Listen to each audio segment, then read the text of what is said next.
અમદાવાદના સરદારનગરમાંથી આમ તો દેશી દારૂનું છૂટક એકલ દોકલ જથ્થો તો અનેકવાર ઝડપાતો જ હોય છે, પરંતુ પહેલીવાર પોલીસે દારૂ બનાવવાની ભઠ્ઠી અને સાધન સામગ્રી પણ ઝડપી પાડી છે। જે ડિવિઝન એસીપી એમ દેસાઈ અને સરદારનગર પીઆઈડી બારડ તથા એમએમ શેખની આગેવાની હેઠળ સરદારનગર પોલીસે અલગ અલગ ટીમો બનાવી સરદારનગરના છારાનગર સહિત વિસ્તારોમાં દારૂના વ્યવસાય સાથે સંકળાયેલા લોકોના ઘરોમાં સર્ચ ઓપરેશન હાથ ધરવામાં આવ્યું, જેમાં દેશી વિદેશી દારૂના જથ્થા ઉપરાંત દારૂ બનાવવા માટે વાપરવામાં આવતો 19,000 લીટરથી વધુ વોશનો જથ્થો મળી આવ્યો છે। વોશના જથ્થાને નાશ કરવામાં આવ્યો। સરદારનગરમાં અનેકવાર પોલીસ દ્વારા દેશી દારૂના અડ્ડાઓ પર દરોડાઓ પાડવામાં આવે છે, પરંતુ પહેલીવાર પોલીસે દારૂ બનાવવાની ભઠ્ઠી પણ ઝડપી પાડી। અહીંથી મોટા પ્રમાણમાં દારૂ બનાવવાનો વોશ સહિતની સામગ્રી અને ભઠ્ઠીની વિવિધ ચીજવસ્તુઓ તેમજ સાધન સામગ્રીને કબજે કરવામાં આવી છે। રીતેશ ઉર્ફે માઇકલ નામના બુટલેગર દ્વારા લાંબા સમયથી અહીં દેશી દારૂનું ઉત્પાદન કરવામાં આવતું હતું અને સરદારનગર તથા અમદાવાદના વિવિધ વિસ્તારોમાં દારૂનો જથ્થો પહોંચાડવામાં આવતો હતો। પોલીસે દારૂડા પાડતા જ બુટલેગર માઇકલ તથા તેના માણસો ફરાર થઈ ગયા, જેઓની પોલીસે શોધખોળ હાથ ધરી છે।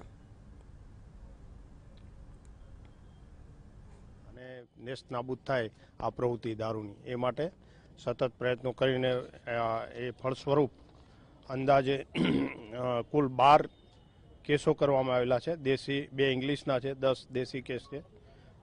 કુલ ટોટલ 8 આરોપીઓ વોન્ટેડ। અમદાવાદના સરદારનગરમાં જે ગેરકાયદેસર રીતે દેશી દારૂની ભઠ્ઠીઓ ચલાવવામાં આવતી હોય છે, તેની ઉપર સરદારનગર પોલીસ દ્વારા એસીપી તથા પીઆઈની આગેવાની હેઠળની ટીમો દ્વારા દરોડા પાડવામાં આવ્યા છે અને પહેલી વખત આ ભઠ્ઠી પકડી પાડવામાં આવી છે। અત્યારે આપ જોઈ રહ્યા છો કે આ દેશી દારૂની જે ભઠ્ઠી હતી, અહીંયા જ દારૂ બનાવવામાં આવતો હતો અને અહીંથી સરદારનગરના વિવિધ વિસ્તારોમાં આ સપ્લાય કરવામાં આવતો હતો। અત્યંત દુર્ગંધવાળી અહીં જે છે, આજે પોલીસના જવાનો છે તેઓ અત્યંત દુર્ગંધવાળી આ જગ્યાની અંદરથી જે વિવિધ ચીજ વસ્તુઓ છે તે દારૂ બનાવવાનો જે વોશ તથા જે અન્ય રો મટીરિયલ છે તે કબજે કર્યું છે। પોલીસે દરોડો પાડતાની સાથે જ અહીં જે દારૂના બુટલેગર હતા, જે દારૂનું ઉત્પાદન કરતા લોકો હતા, તેઓ અહીંથી ફરાર થઈ ચૂક્યા છે। આ જે દારૂની ભઠ્ઠી છે તેમાં જે બીજી ચીજ વસ્તુઓ છે તે આપને બતાવવાનો પ્રયત્ન કરીશ કે કેવા ગીચ વિસ્તારની અંદર આ દારૂનો જથ્થો બનાવવામાં આવતો હતો। પોલીસને ખબર ન પડે, સામાન્ય જનોને ખબર ન પડે એ રીતે આ સામાન્ય ખોલી જેવા વિસ્તારની અંદર આ રીતે દારૂનો જથ્થો બનાવવામાં આવતો હતો અને આ ભઠ્ઠી બનાવવામાં આવતી હતી। અહીંથી વિવિધ જે ડ્રમ હતા તથા જે અન્ય ચીજ વસ્તુઓ છે તેની અંદર આ દારૂનો જથ્થો જે ભરીને સરદારનગર તથા જે અમદાવાદના અન્ય વિસ્તારો છે ત્યાં પહોંચાડવામાં આવતો હતો।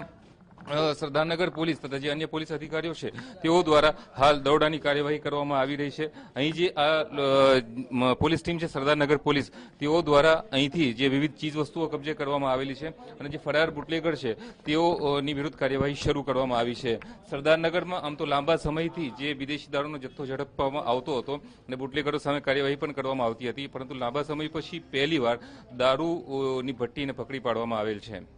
કેમેરામેન મૌલિક ગજ્જર સાથે યુનુસ ગાઝી, TV9।